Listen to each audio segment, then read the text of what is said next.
was lost. This all started when my son jumped on my belly and gave me an attack of pancreatitis, which actually put me in the hospital. They found that I had cancer, unfortunately, of the pancreas.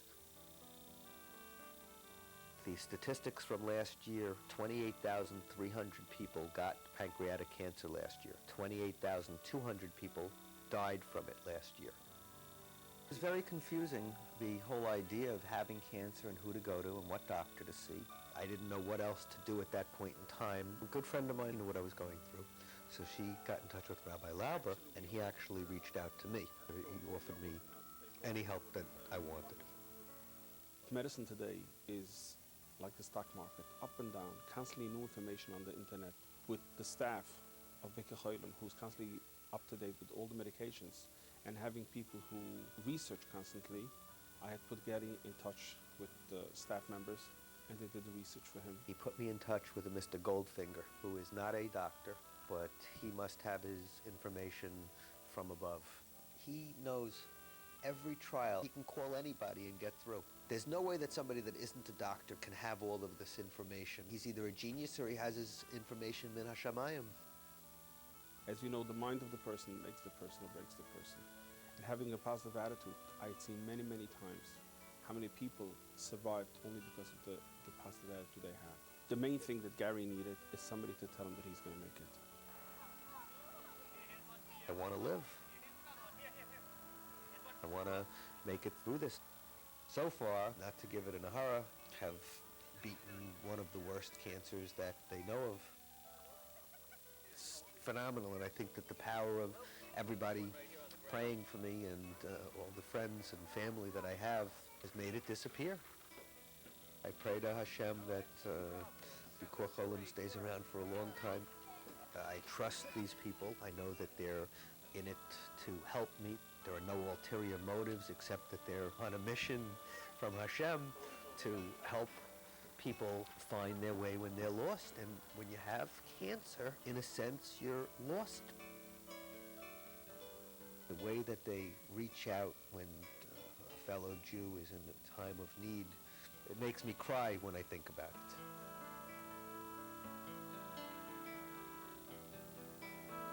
As far as I'm concerned, everybody associated with them has a place in Olam Haba.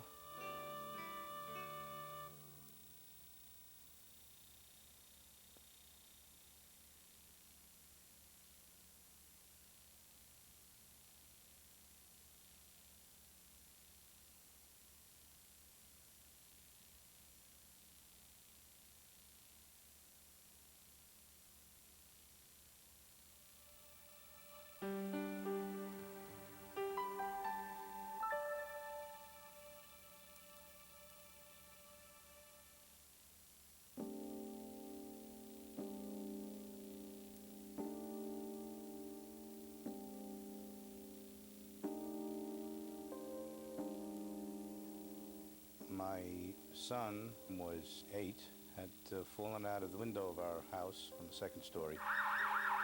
He lost his sight, and there was a concern about possible neurological damage.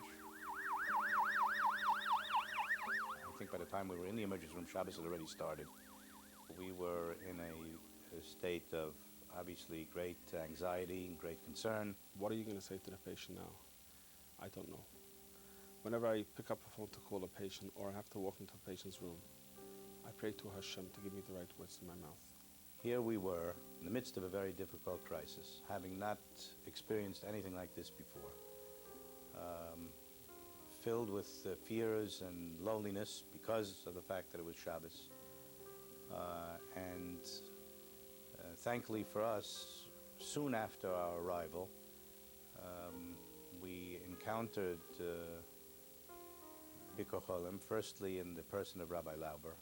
The volunteer ambulance, when they are at the scene of taking a patient to the hospital, they will call us at the request of the patient, or they will tell the family they're going to call BIKUR CHOLIM to get information to which hospital to go to. And I will follow up, or to send down a volunteer to the hospital to be there when the patient arrives, or to make sure that I'm on the phone to make sure the patient gets the best care. He was on 2 phones. He was talking to somebody else. I said to myself at the time, you know, this is really remarkable. Here's this man who should be making kiddush for his family, and he's talking to two people in the middle of a crisis, giving us chizuk and support and help. And I just can't tell you how good it made me feel. The services that were provided at the hospital weren't just by routes. When I came into this Shabbos room, I really was amazed at what was provided for people, and I realized a lot of thought and a lot of empathy and caring went into this whole project. There were facilities and supplies of all sorts for young and for old, and one could see that this wasn't just a provision of meals. This was a whole thought process that went into really understanding a person's needs. Had there not been the encouragement personally from Rabbi Lauber and the services and the ability to spend time in the hospital with Chaim, have essential needs taken care of, the experience would have been much more difficult to bear. Our anxiety level would have been much higher. And what they provided for us, both emotionally and physically, is something that you can't put a price on.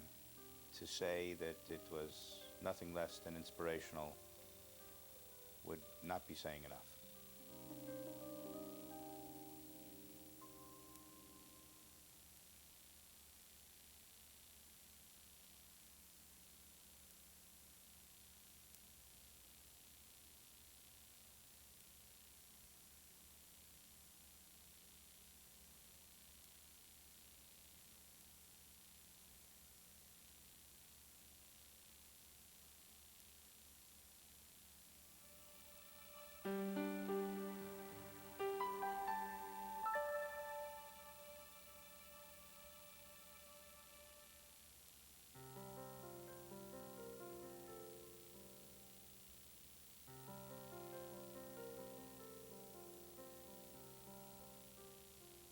I'm a diabetic, and I went to 3 different doctors, and they all told me I probably wouldn't ever be able to have kids. And then the next thing I know, my wife is pregnant. It's like a miracle. So then we got a call from our doctor, and he tells us that her progesterone levels are low. He's going to put her on some sort of medication. And at the time, we didn't know what that meant, and he really didn't explain what that meant, and we got really scared. I wasn't supposed to be able to have kids, and all of a sudden now she's pregnant, and now it's like it was being taken away from us. It was crashing down. My wife's anxiety level got sky high. She got depressed. She wasn't sleeping. We were afraid we were going to lose the child, and we weren't getting any good advice from the doctors. I was really upset, and I didn't know what to do.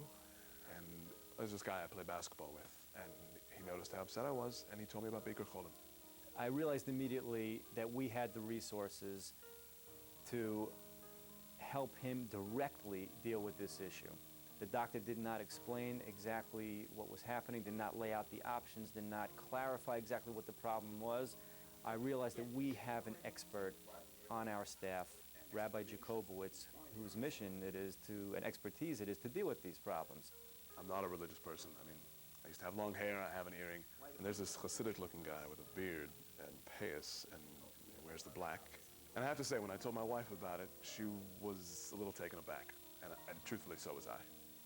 We are here usually to clarify the information for them, what is available and how to handle it, or what sources, medical sources and doctors there is available to find help, and what is the most convenient and most practical and the most effective way to help them in their problem. He didn't care what we looked like. He treated us with respect.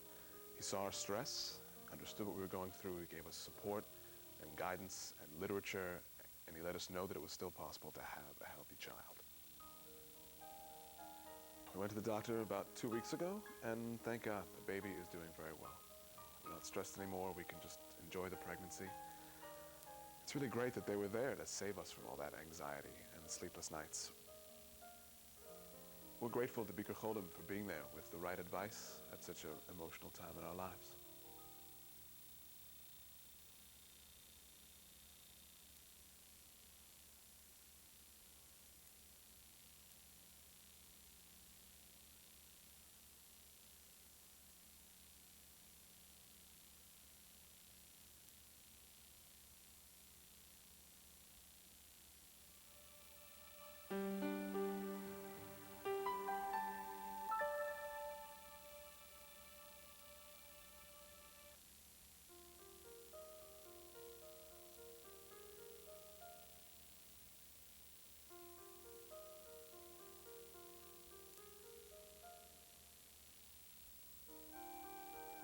Talia was born in 1988.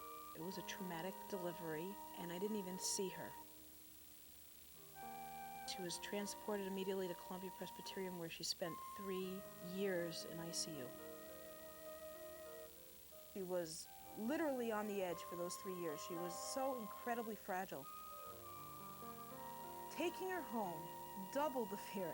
I was traumatized by the responsibility.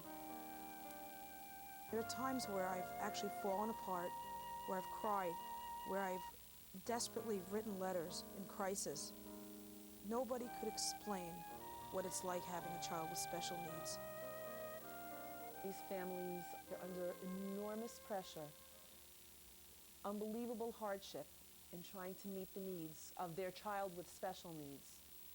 We have to be there to help them. We have to be there to support them. We have to be there as their lifeline in order to enable them to continue on with what they have been entrusted, the job of caring for a very special child. When Talia came home from the hospital, she was on a lot of medical equipment, and we happened to live in a neighborhood that had frequent blackouts. And, you know, for other people, a blackout, you may not have the use of your oven, your clock, your radio, but in this case, we're talking about life support. And when I brought this to the table of BIKUR CHOLIM, and it was quite traumatic, they addressed it. Rabbi Lauber went out and bought a $5,000 generator. And every time there was a blackout, we were hooked up. And her monitors and machinery would work. As Talia grew at least 10 years, so did BIKUR CHOLIM. And they offer so many new services every year.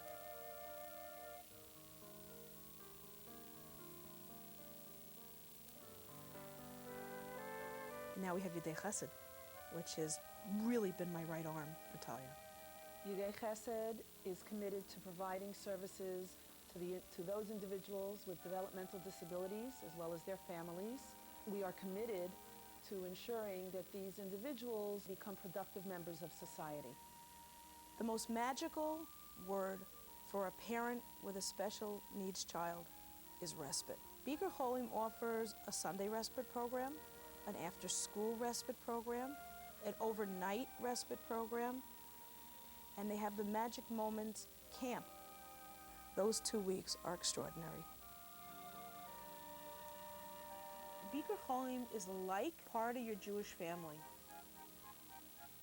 It feels like family because they care so deeply about who we are and what our needs are.